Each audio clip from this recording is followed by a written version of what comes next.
affrontement entre les Mobombe et le FARDC dans la ville de Kinshasa. Et qu'est-ce qui se passe actuellement, Bandeko Balandi? Parce que au moment qui présence, il y a M. Joseph Kabila dans le Congo-Brazzaville pendant 72 heures. Joseph Kabila n'a qu'à Bengi Congo-Brazzaville pendant 3 jours. Maintenant, les lobos ont dit qu'il y a un affrontement et Salemi na commune Yamaluku. Oyo ezali dans la ville province de Kinshasa. Et qu'est-ce qui se passe, mes chers amis, mes chers compatriotes congolais, et quel a été le projet planifié entre Joseph Kabila et Sassou Nguesso? Mbote na baïnyo surtout bazui libaku malamu ya kolanda biso na chaîne oyo yabino ya de tata et de mama. Congolais de père et de mère.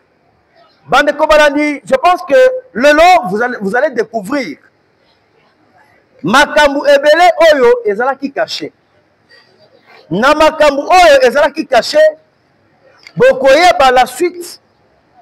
Il y a retour, il y a M. Joseph Kabila dans la ville de Goma. Et sur le deuxième point, bloc, il y a des opposants. Oh, maintenant, Basangani. Basali Kokota messe noire contre la République démocratique du Congo. Tokobeta Masolo wana elo. Aimez et partagez notre émission. N'oubliez pas de laisser vos j'aime et n'oubliez pas de laisser vos commentaires partout où vous êtes en train de me suivre sur votre chaîne de Tata et de Maman. Bandeko Balandi, l'heure est grave. L'heure est grave parce que Tosali, dans le moment, il y a distraction. Tosali, dans le moment, il faut éveiller conscience, il y a peuple congolais. Au moment où je vous parle, il y a déjà un plan bien établi dans le Congo-Brazzaville. Présence de M. Joseph Kabila dans le Congo-Brazzaville était venu pour activer l'accélérateur. L'accélérateur, cela veut dire il était venu pour activer le plan B. Le plan B, c'est le plan de guerre dans la ville de Kinshasa. Au moment où je vous parle, il y a M. Joseph Kabila dans le Congo-Brazzaville. Malamoko Toyoki ba mobondo ba se retrouver na commune ya Maluku bakangi ba mobondo belé. Ba sali ba échange de tirs de balles avec nos FARDC. Ça doit nous interpeller beaucoup de choses.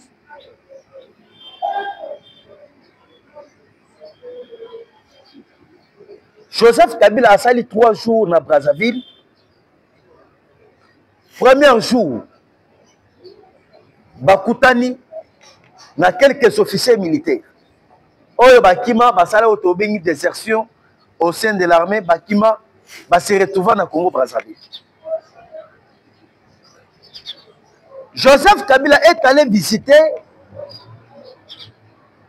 base militaire. Oyo yaye ezalaki na Kingakati, oyo Bakima na Kingakati. Bakenda ko se réfugia na autobéni Congo Brazzaville. Joseph Kabila, na 3e jour, basolola ki na Denis Sassou Nguesso.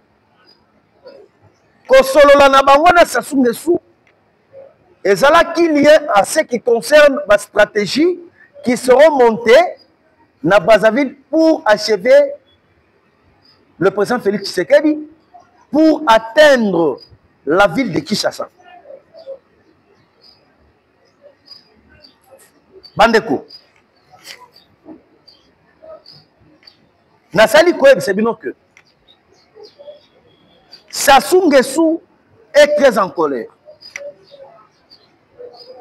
Sassou Azali Nakanda, c'est parce que le président Félix Tshisekedi a bloqué Bakare Minier na bango nyos oyo Kabila pesa bango ba concession Kabila pesa bango.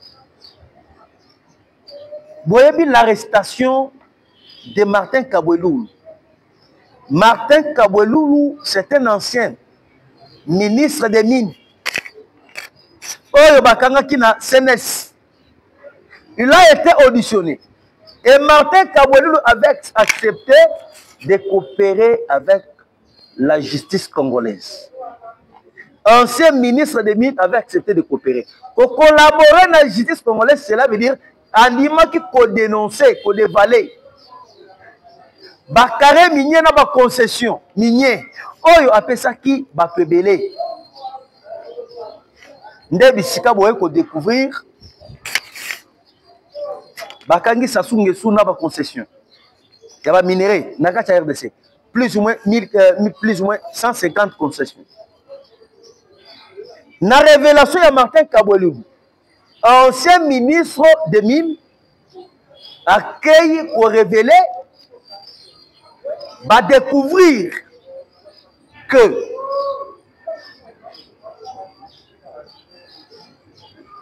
au Bassanjo, à Zalek na Bakare, bien donné par BC, Joseph Kabila. Jacob Zuma, ancien président sud-africain, il avait aussi des concessions minières. Thabo Mbeki, Oyo Azali, ancien président sud-africain, Azali qui n'a pas concession minière. Et lorsque maintenant, il va détecter les réseaux mafieux au Yabango, le gouvernement congolais a vu Moukano Yako bloqué 37 500 carrés miniers et il est pour révolter Bango. Moutiali Bosso, Yakobin, sa réunion entre Joseph Kabila et Zalaki Sassou Nguesso. C'est Sassou qui a maintenant accéléré. Il y a Ayebisi Kabila qu'on doit maintenant activer le plan B. Le plan B, c'est-à-dire qu'il faut pas atteindre Kinshasa. Vous comprenez que tous les intérêts du peuple, tous les intérêts de la République démocratique du Congo, et Zalaki vendus par les inconscients, par les individus, les individus identifiés, les ennemis du peuple. Il y a un autre que lorsque Kabila va se réunir dans le Congo Brazzaville, Mobondo Bakati Sawa na Maluku.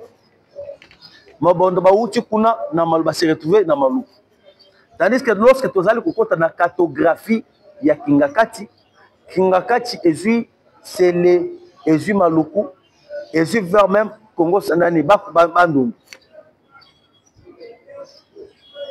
Bakangi et Belé Lelo, affrontement et salimi na ninga ko sakanate. Ngai na bisaka toujours ba service en sécurité. J'ai toujours toutefois dit au président Félix Tshisekedi que Kingakati représente un danger. Tant que Kingakati ya Kabila et Zaliwana, il y aura toujours une menace persistante pour la ville de Kinshasa.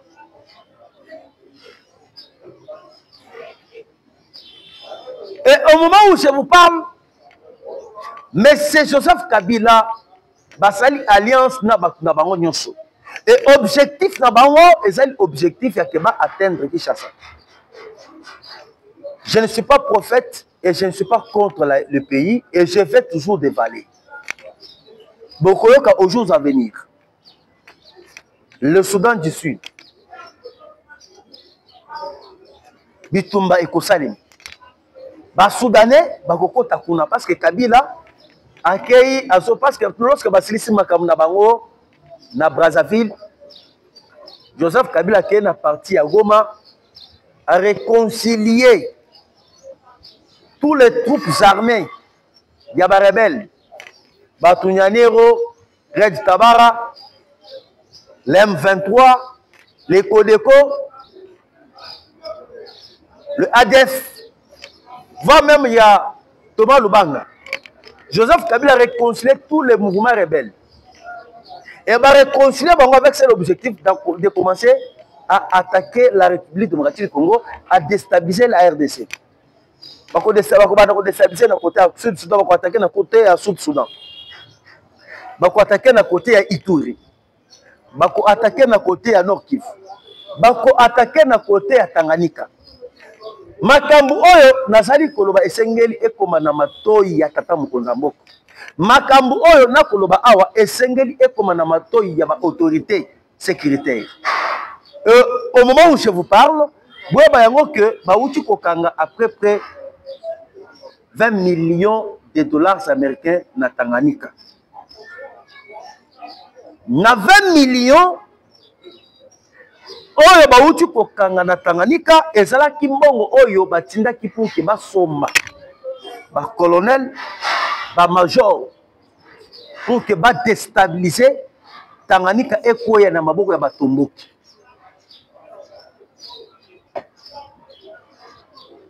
Ndeko ko yebisa bino. Fachi. Vous êtes l'espoir du peuple. Le peuple espère en vous.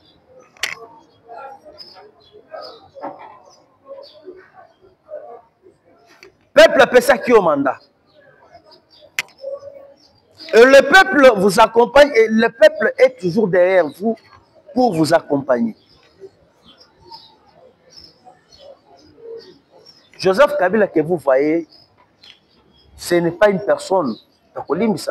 Et Joseph Kabila, c'est quelqu'un qui a lancé un mandat d'arrêt sans pitié, sans toutefois tarder et l'arrêter. Ngaï, ce qui n'a pas le président Félix Tshisekedi. Chaque personne, oyo azali koyana initiative ya dialogue, ya kebiso to dialoguer na monsieur Joseph Kabila. Na robete masasi ngai so ngana zala esika fachi. Na lingana beta bango de na masasi. Parce que Kabila représente un danger, Katumbi représente un danger. Vous pouvez imaginer Batu Bakoufi ebele na Nord Kivu, Batu Bakoufi ebele na Sud Kivu. C'est à cause de monsieur Joseph Kabila.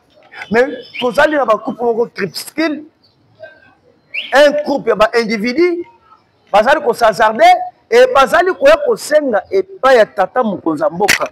Le président Tshisekedi a dialogué avec un groupe de criminels. Ngai soki nazala na esika ya fachi mbele na beta batu nyonso na masasi oyo bazali ko réclamer dialogue.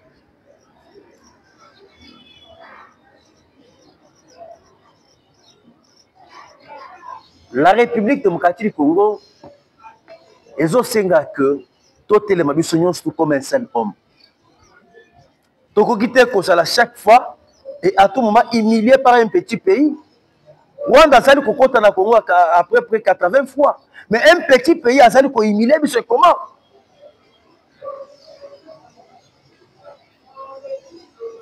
Le lobo zali koyoka. Bitumba oyo tata mokonza mboka azali kobunda ezali bitumba ya mboka azali kobunda pona la souveraineté, l'intégrité territoriale. Tozonga na histoire. Mobutu tango atenda ko déclencher guerre. Ya koboya na ba minéraux ya République démocratique du Congo. Les occidentaux bakenda ko utiliser qui? Mais c'est Paul Kagame et Sassou Nguesso et Kakuta Museveni et bakenda ko utiliser bango sur base ya copier minéraux la biso. Et lorsque maintenant le président Tshisekedi est venu au pouvoir, mais pourquoi il n'a pas accepté le mixage et le brassage? C'est ça l'intégrité territoriale où il a fallu sauver. Mais pourquoi le président Tshisekedi n'a pas cédé?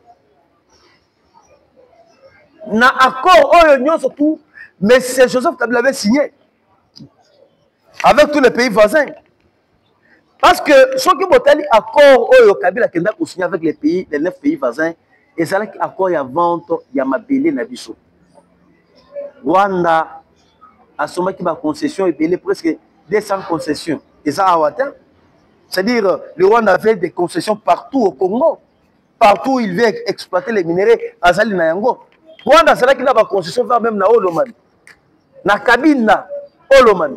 Rwanda, c'est là qu'il a des concessions. Tout ça, c'est pour avoir une même sur les Congo. Et exploiter les minéraux au Congo. Mais lorsque Fachi est venu, Fachi a coûté qu'il y a un accord, Rwanda va présenter un accord et tout comme ça. Tu sais qu'il y a boyi pour na Bolimamboka. Et Fachi a dit bango na kondi mayango te.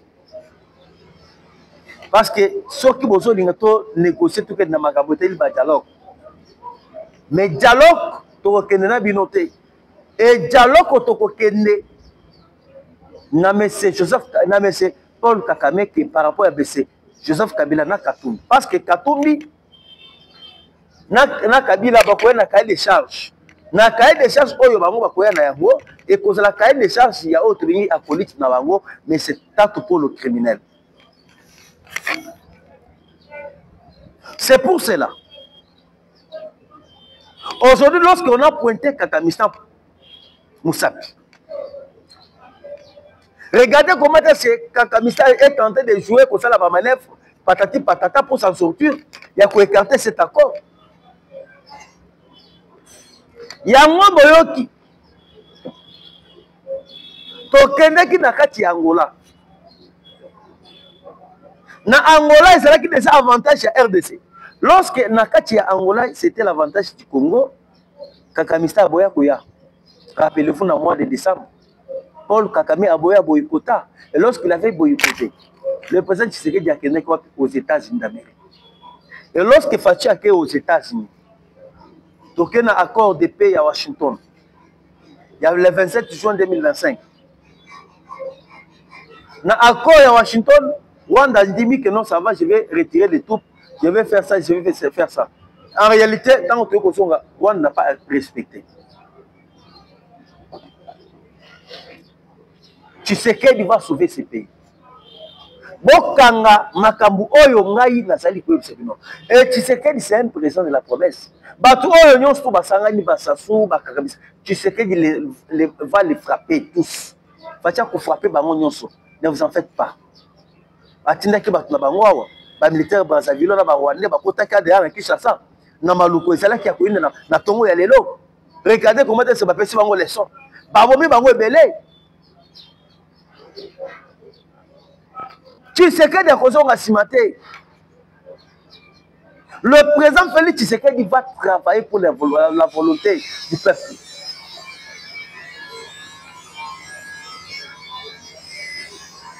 Lelo ba sangani ebele, ba fayudu, ba bongo, ba chole, ba koti na messe noire. Lelo ambongo atelemi. Ambongo azali koloba po ete no génocide ya Rwanda. Rwanda batu bakufi ebele mais azali ko ignorer la génocide oyo ya République démocratique du Congo. Pona monsieur ambongo azali ko valoriser ba Rwandais oyo bakufa na 1994. Maintenant les Congolais oyo bakufi 96, 97, 2001, 2004, 2006, 2009, 2013, 2016, 2022 et 2025. Tous ces mondes-là des Congolais, oyo bakufi na génocide, oyo y a agression rwandaise. Ambongo azali ko reconnaître un mot. Ce sont des gens achetés par les billets verts. Bazali bat oyo basomi bango na bambongo. Oyo bazali ko sala pona intérêt ya Rwanda. Motuta ko sabino. Boy bisangai mukolo ata moko ambongo ay ko salisa messe. Il y a génocide dans la République démocratique du Congo. Aucune fois. Mais Ambongo prend le courage à ça que nous avons fait ça messe dans la Rwanda. Batouana basali na bolingo ya mboka te. Batouana basali na bolingo ya Rwanda et non pas bolingo ya Congo.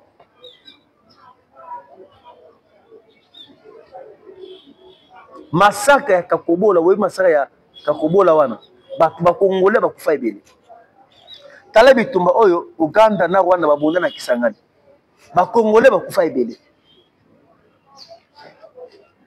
Botala bitumba oyo ya RCD Goma, ya Azares Roubewa. Combien de Congolais qui sont péris? Oyo basalaki abattus par l'agression rwandaise. Et sikoyo lelo tomoni Ambongo a télémi à l'obi que non sans M. Joseph Kabila dans ces pays. Là, il n'y aura pas la paix. Et Ambongo a télémi sans Katumbi dans ces pays, il n'y aura pas l'invertissement.